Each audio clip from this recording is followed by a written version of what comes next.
CEO గారు AP ఎన్నికల సంఘం ఇచ్చినటువంటి మెమోకి సంబంధించినటువంటి కాపీ చాలా ప్రజాస్వామ్య ప్రక్రియలో ఎన్నికలు జరిగిన తరువాత ఒక విఘాతం కలిగించేటటువంటి నిర్ణయాన్ని తీసుకున్నారన్నట్టుగా ఈ కాపీ మనకు కనిపిస్తోంది. ఇందులో ఏముందో తెలిస్తే మీరందరూ కూడా భయపడతారు. ఒళ్ళు గగురు పొడిచేటటువంటి ఉత్తర్వులు నిర్ణయాలు ఇందులో కనిపిస్తున్నాయి. ఇలా కూడా ఎక్కడైనా అధికారులు వ్యవహరిస్తారా? ఇలా కూడా ఈసీ వ్యవహరిస్తుందా? కేంద్ర ఎన్నికల సంఘం నిబంధనలకు విరుద్ధంగా సొంతంగా నిర్ణయాలు ఒక రాష్ట్రంలో మాత్రమే వెలువడతాయా? అది కూడా టీడీపీ అడిగిన వెంటనే, చంద్రబాబు అడిగిన వెంటనే వాళ్లకు అనుకూలంగా నిర్ణయాలు జరిగిపోతాయా? దేశమంతా కేంద్ర ఎన్నికల సంఘం నిబంధనలు, నియమావళి ఏ రకంగా ఉంటుందో అదే రకంగా రాష్ట్రమంతా అన్ని రాష్ట్రాల్లోనూ ఉండాలి, ఒక్క ఏపీలో మాత్రమే ప్రత్యేకంగా కనబడాలి. ఇప్పుడు ఈ ఉత్తర్వుల వెనుక అసలు ఏం జరిగిందనేది ముందుగా నేను వివరిస్తాను. దాదాపు 5 లక్షల ఓట్లు పోస్టల్ బ్యాలెట్లు ఉన్నాయి.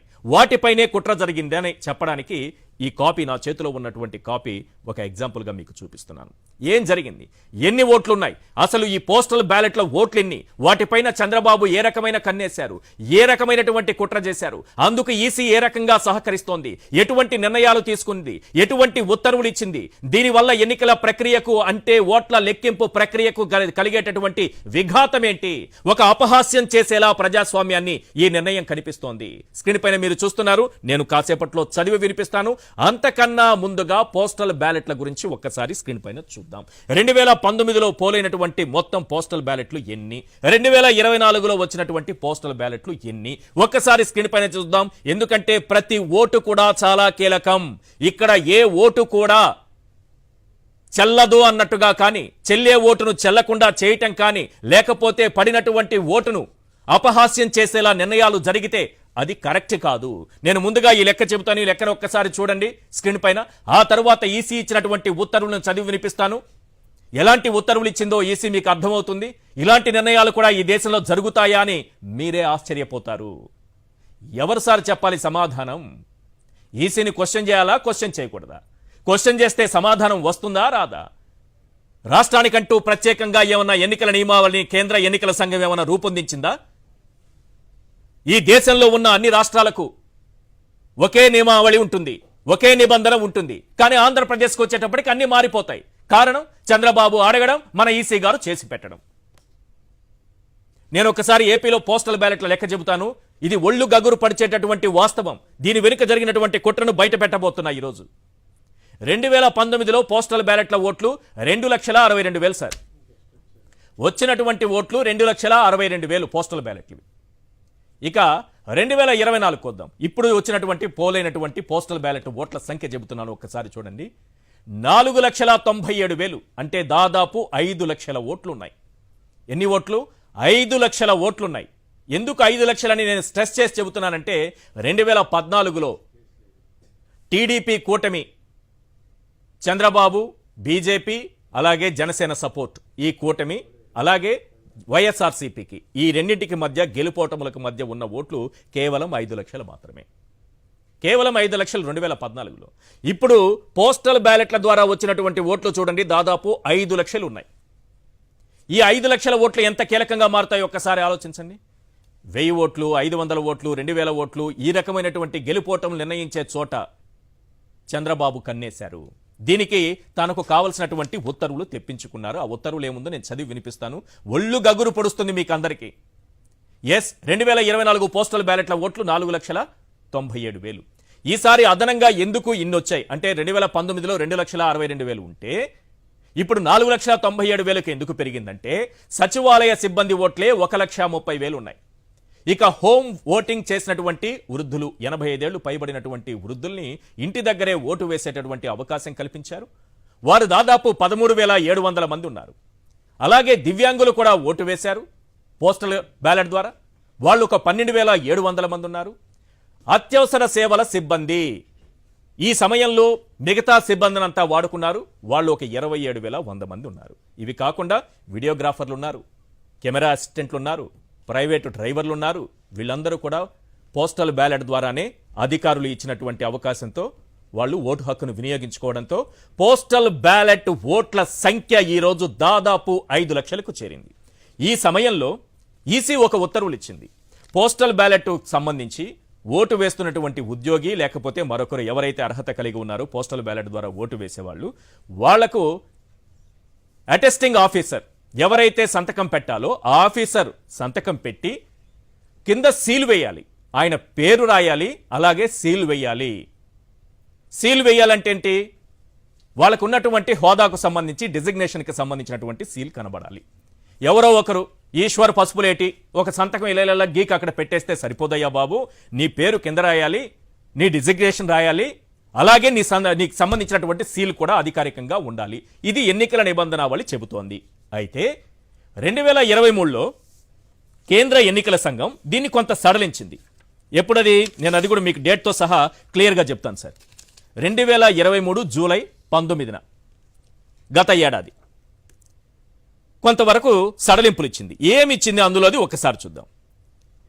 అటెస్టింగ్ ఆఫీసర్ సంతకం ఉంటే చాలు, డిజిగ్నేషన్ పూర్తి వివరాలను చేతితో రాయకపోయినా సరే ఆ సంతకంపై ఏమైనా అనుమానం వస్తే పోస్టల్ బ్యాలెట్ డిక్లరేషన్ ఫారంపై అటెస్టింగ్ ఆఫీసర్ సంతకం చేసి స్టాంపు లేకపోయినా, ముందుగా ఇది గమనించాలి, 2023లో వచ్చినటువంటి ఉత్తర్వులు. డిక్లరేషన్ ఫామ్ పై అటెస్టింగ్ ఆఫీసర్ సంతకం చేసి స్టాంపు లేకపోయినా సరే, ఈ పదం గుర్తుపెట్టుకోండి, స్టాంపు లేకపోయినా సరే తన పేరు డిజిగ్నేషన్ వివరాలను చేతితో రాస్తే సరిపోతుందంటూ కేంద్ర ఎన్నికల సంఘం ఒక నిబంధనని సడలించింది. అంతకుముందు డెఫినెట్గా అందులో సీల్ ఉండాల్సిందే అని, స్టాంపు వేయాల్సిందే అని ఉండేది. దాన్ని సడలించింది గత ఏడాది జూలై 19న. ఇప్పుడు మన ఈసీ గారు ఏం చేశారో తెలుసా? మన సీఈఓ గారు ఏం చేశారో తెలుసా? చాలా క్లియర్గా ఇక్కడ ఇచ్చేశారు. వాళ్ళు చెప్పింది పేరు డిజిగ్నేషన్ అయితే ఉండాలి, సీల్ లేకపోయినా పర్లేదన్నారు. వీరేం చెప్తున్నారనేది ఒక్కసారి వినండి ఈ ఉత్తర్వుల్లో. ఇందులో రెండవ పాయింట్ చాలా ప్రమాదకరమైనటువంటి పాయింట్. ఈరోజు ఈ 5 లక్షల ఓట్లకు సంబంధించి చాలా ప్రమాదకరమైనటువంటి పాయింట్, సెకండ్ పాయింట్ మనకు కనిపిస్తోంది.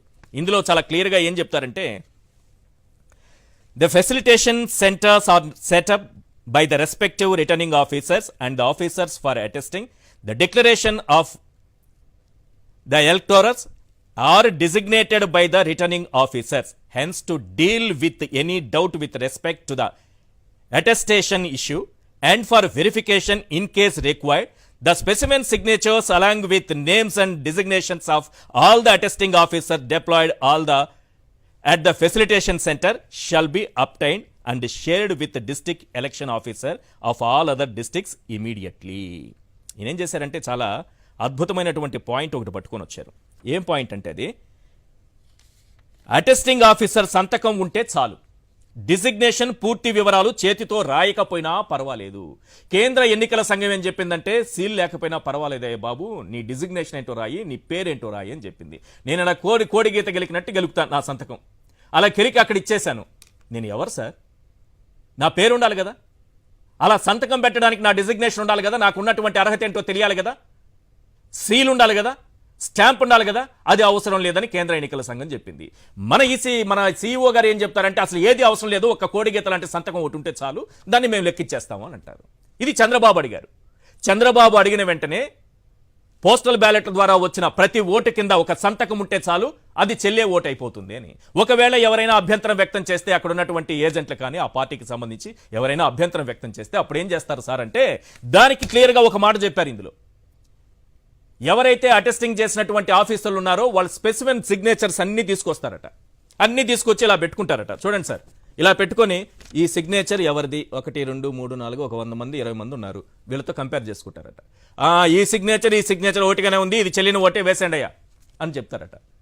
ఇలాంటి ఎన్నికల ప్రక్రియ మీరు ఎప్పుడైనా చూసారా? ఒకవేళ అప్పటికి ఎవరైనా అభ్యంతరం వ్యక్తం చేస్తే ఆర్ఓకో లేకపోతే జిల్లా కలెక్టర్కో దాన్ని పంపిస్తారట. పంపించి వాళ్ళు సర్టిఫై చేసిన ఆ తర్వాత ఓకే చేస్తారట. ఎందుకు సార్ ఇవన్నీ? ఎన్నికల ప్రక్రియలో కొత్తగా తీసుకునే నిర్ణయాలు ఎందుకు? దేశంలో ఏ రాష్ట్రంలోనైనా ఈ ప్రక్రియ ఉందా? అటెస్ట్ చేసినటువంటి అధికారికి సంబంధించినటువంటి పేరు ఉండాలి, సిగ్నేచర్ ఉండాలి. గతంలో సీలు వేయాల్సి ఉండేది. ఆ నిబంధనల్ని కేంద్ర ఎన్నికల సంఘం సడలించింది. అంతవరకే మీరు చూడాలి. ఇప్పుడు పూర్తిగా ఏం అవసరం లేదు. ఈశ్వర్ అనే వ్యక్తి ఇట్లా కోడి గీత గెలికి సంతకం పెడితే చాలు, ఆ కోడి గీత సంతకం ఈశ్వర్ది అవునా కాదా అనేది నేను తర్వాత చెక్ చేసుకుంటాను, మీకు అభ్యంతరం వస్తే. ఆ ఓటు అయితే మాత్రం చెల్లిపోతుంది. 5 లక్షల ఓట్లపై కన్నేశారు. 1 2 కాదు, 4,97,000 ఓట్లు పడ్డాయి. ఇందులో ఏ ఒక్కటి కూడా అటు ఇటు కావడానికి వీలు లేదు. ఇక్కడే టీడీపీ కుట్ర చేసింది.